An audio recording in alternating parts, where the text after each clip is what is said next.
Good afternoon, tutor and peers. I'm Carlos Zambrano. I am a student of the program Bachelor in English as a Foreign Language. I'm in the 8th semester.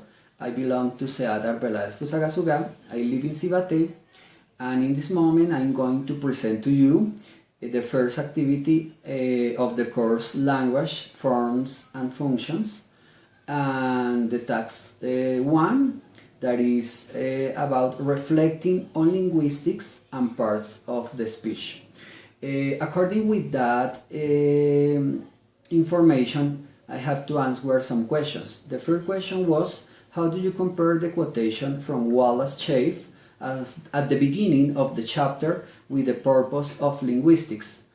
It seems to me that the author wants to emphasize linguistics not only as the way in which human beings are able to communicate verbally, but in turn he wants to highlight each and every one of the features that made up to this complex system, visualized from various perspectives, and the complexity not only of language as such, but throughout discrimination in a number of factors such as pronunciation, communication, how it is acquired, what it means, why it appears and disappears.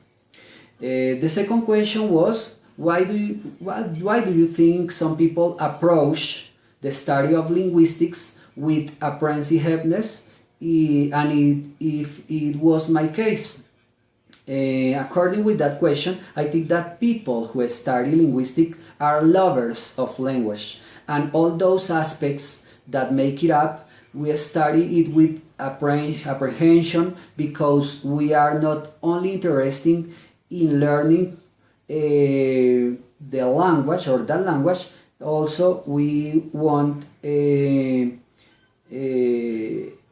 are motivated to have a good comprehension of the grammar and a good use of the elements of that language. The third question was, is linguistics about correctness in language use? Rather than the correctness of the use of the language, I consider linguistics as the science that studies the origin and evolution and changes of human verbal communication and of the different languages spoken around the world. That means that in my concept, linguistics transcends language.